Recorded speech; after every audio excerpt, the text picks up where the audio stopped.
con Vida TV. Amigas y amigos, sean todas y todos bienvenidos a la entrevista meridiana. Hoy vamos a estar tratando un tema muy singular, y es que a quién no le interesa llegar a viejo. Es todo un privilegio, pero ¿cómo llegar a viejo con dignidad?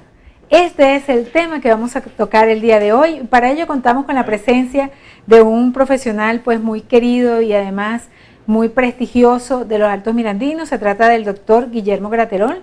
Él es especialista en medicina crítica y trabaja en el Centro Médico Docente Los Altos de nuestra región. Doctor, muchísimas gracias por estar aquí con nosotros el día de hoy. Bienvenido. Buenos días, gracias a ti, Daisy, por tu invitación y gracias a tu equipo de producción. Vamos a tratar hoy un tema que es muy poco tratado en la mayoría de los casos, y es eso, o sea, cómo llegar a la etapa del adulto mayor con dignidad. Y precisamente, digamos que es un tema muy profundo que quizás es tocado de manera muy superficial en muchos casos. Y esta es la primera pregunta que queremos hacer a nuestro invitado. ¿Cómo llegar a viejo con dignidad?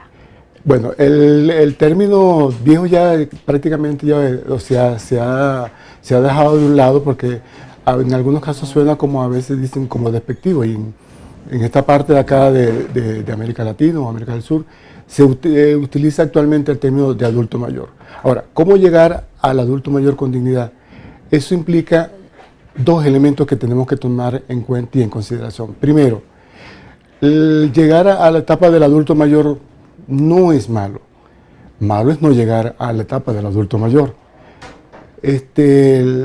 Y eso implica una decisión personal de cada quien. Es una decisión individual de cómo decide él vivir esa etapa, con qué calidad de vida, con qué calidad va a vivir esa etapa que le corresponde. Ahora, ¿cómo reconocer, doctor, que llegó un momento especial donde se deben tomar medidas específicas? Mire, reconocer que una persona ha llegado a la etapa del adulto mayor, eso no es muy difícil. No es muy difícil, porque si uno se pone delante de un espejo, ¿verdad?, vamos a ver cambios físicos que irremediablemente uno dice, ya los años me han pasado.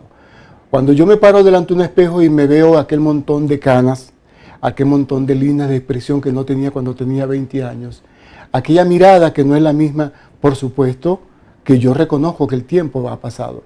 Lo que no se hace en la mayoría de los casos es una aceptación de que el tiempo ha pasado. ¿Y por qué no se hace una aceptación?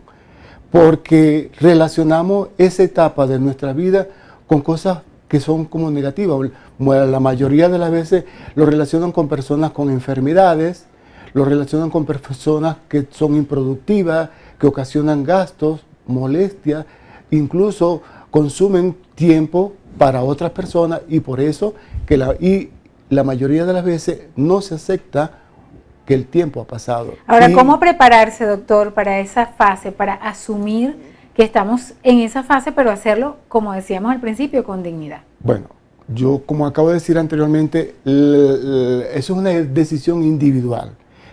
Llegar a viejo es una decisión, o al adulto mayor es una decisión individual. El tiempo inevitablemente pasa, y como todo ser humano nacemos, crecemos, nos reproducimos y morimos, y vamos a llegar a esa etapa. La forma en, como lo dije anteriormente, vamos a llegar a esa etapa, con qué calidad, es una decisión unipersonal, es una decisión propia de cada persona. Yo debo tener una preparación desde el mismo momento en que tomo conciencia y tengo conocimiento de mi persona y de mis decisiones.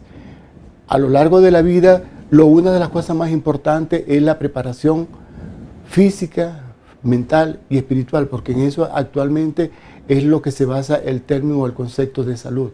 Una preparación, una física, psíquica y espiritual. Ahora, es muy importante, digamos que para todos los seres humanos, tener la lucidez, tener el entendimiento, no solamente en una etapa ya de la tercera edad, sino durante todo el transcurso de la vida. Pero en ese momento, cuando se tejen sobre el ser humano tantos estigmas, ¿qué hacer para llegar lúcido, para estar productivo, para sentirse bien en ese momento específico de la vida? Mira, inevitablemente el tiempo ocasiona deterioro de nuestras funciones vitales, deterioro de nuestras funciones cognitivas, deterioro de nuestras condiciones mentales. Pero si nosotros contribuimos a que nuestro tipo de vida se desarrolle más temprano, por supuesto que todas esas consecuencias se van a presentar mucho más antes de lo esperado. Ahora, si yo tomo mi responsabilidad, que sé que una alimentación sana va a contribuir a mantenerme por un tiempo prolongado en mejores condiciones físicas que una persona que no lo haga, por supuesto que lo ideal es mantener desde temprano una alimentación balanceada. Evitar, por ejemplo, el consumo de productos que sean tóxicos. Actualmente, por la sociedad en que vivimos, la mayoría de las personas comienzan a consumir productos tóxicos tales como alcohol, drogas, cigarros, desde muy temprana edad, y por supuesto que a la larga eso va a tener repercusiones orgánicas mucho más temprano que una persona que no lo haga. Entonces lo que debemos evitar es ese consumo de productos tóxicos que vayan a deteriorar el funcionamiento orgánico de nosotros. Quizás cuando uno está joven, doctor, nunca piensa que va a llegar a viejo, o sea, sino que, bueno, inclusive ve a una persona que de 50 años y piensa, ya tiene 50 años, ya está bastante mayor y eso. Pero pues eso es ineludible, todos vamos para allá. ¿Desde qué momento el ser humano debe comenzar a cuidarse y a prepararse precisamente para llegar firme, para llegar digno a una edad avanzada?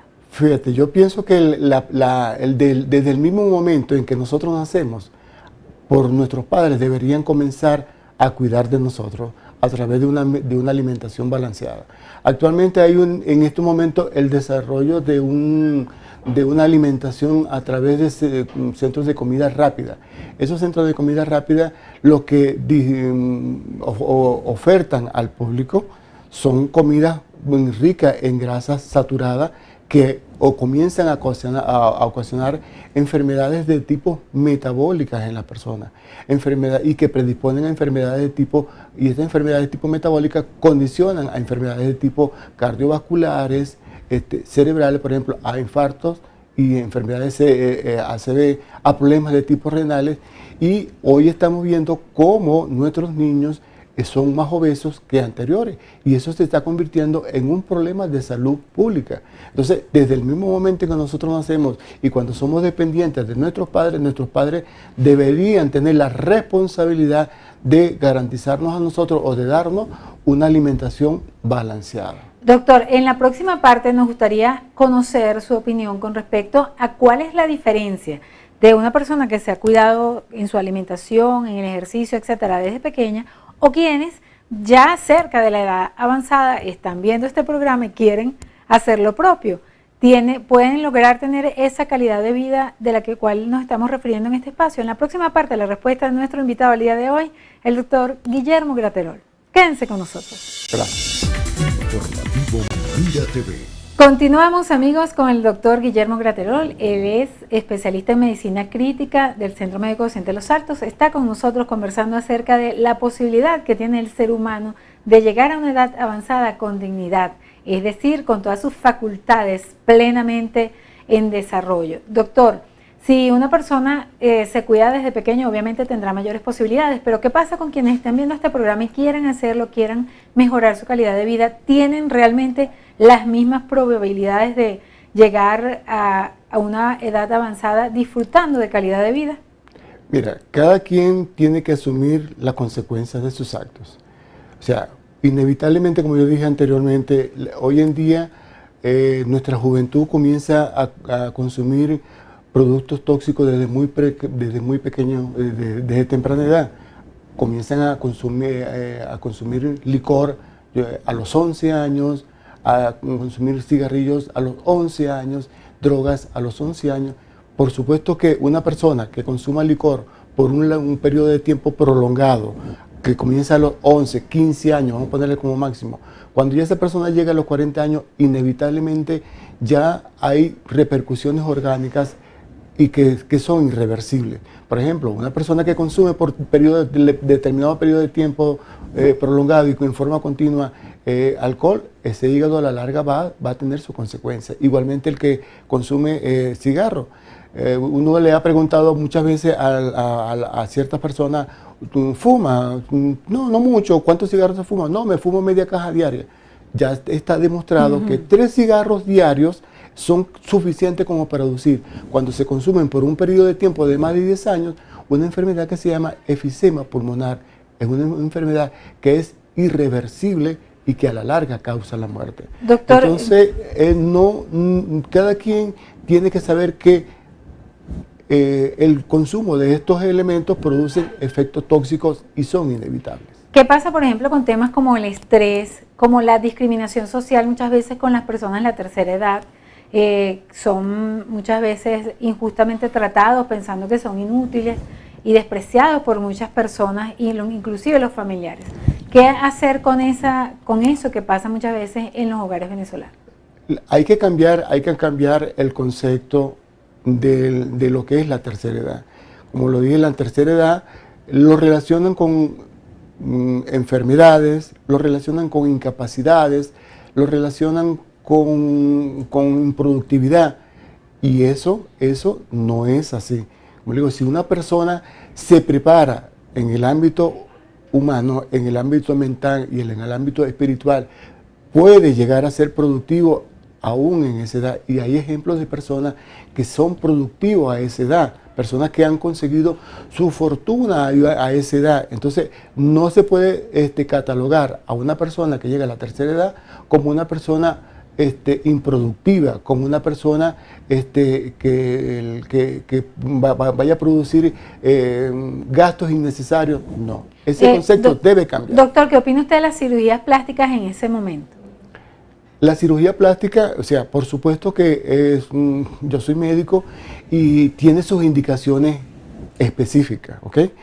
Pues en aquellos pacientes, por ejemplo, que necesitan, que tengan necesidad de una reconstrucción facial, de una reconstrucción que vaya a mejorar el aspecto físico de la persona, está indicada. Actualmente lo que pasa es que se le ha dado un boom y a la cirugía plástica, más que todo cuando a las mujeres recurren a ella para hacerse, por ejemplo, una mamoplastia. La mamoplastia no es que no están indicadas, pero un consejo de mi parte es que eso debe tener un camino y una indicación específica. Muchas veces las mujeres se hacen los senos porque para que el marido o las personas a su alrededor la vean más bonita. Eso no debería ser. Una persona, una mujer o un hombre, porque también actualmente los hombres se hacen cirugía plástica, una mujer debería, si no se siente bien consigo misma y eso le causa inseguridad, porque tiene los senos caídos, tiene la nariz un poco grande, si eso le causa inseguridad, inestabilidad y depresión, si se puede recurrir a la cirugía plástica y eso renueva esa seguridad en la persona, estaría indicado. Pero no hacerlo por los demás, sino pero por no ella hacerlo misma. nunca por una segunda persona. ¿Por qué? Porque si ella se hace esa cirugía plástica por agradar, por competir o por satisfacer la petición o la solicitud de una tercera persona, y después que se la haga, se siente que esa persona no se siente bien con lo que ella se hizo, eso va a ser peor, va a causar más frustración, va a causar más inseguridad y va a causar más depresión en las personas. Entonces, doctor, una mujer o un hombre debe hacerse una cirugía para sentirse bien ella o él consigo mismo, nunca con los demás. Nuestra última pregunta, ya estamos finalizando el espacio, pero usted es especialista en terapia intensiva, es una persona que está cerca de momentos muy intensos de los seres humanos, por lo que me atrevo a preguntarle ya para finalizar, ¿existe un momento ideal para morir? Todo ser humano, como le digo, nace, crece, se reproduce y muere. Yo, como especialista en medicina crítica, a diario nos enfrentamos a la muerte. Nos enfrentamos a la muerte. Y yo siempre, cuando hay personas que ya tienen fallas de múltiples órganos que condicionan que ya la muerte es inevitable, o un paciente que haya sufrido un traumatismo craneoencefálico severo, donde se establece el diagnóstico de muerte cerebral, lo más idóneo en estos casos es hablar con sinceridad con los familiares y plantearle cuál es la condición clínica del paciente y cuál es el pronóstico. Esto que yo voy a decir es un concepto personal. Yo pienso que cada persona viene a este mundo a cumplir una función de vida. Y una vez que esa persona cumple esa función de vida y que está en paz con Dios y consigo mismo, yo pienso que ese es un momento ideal para morir. Muchísimas gracias, doctor Guillermo Gaterón. Interesantísima conversación, muy profunda. Muchísimas gracias por permitirnos conversar con usted el día de hoy. Y a ustedes, nuestros queridos televidentes, gracias por permitirnos entrar a sus hogares a través de la pantalla de Mira TV. A nombre de todo el equipo de la entrevista Meridiana, en la producción Lourdes Nava, y quien tuvo el inmenso placer de hablar con ustedes, Daisy Oropesa, nos despedimos. Les dejamos con Harold para el cierre de esta emisión y les deseamos una maravillosa tarde.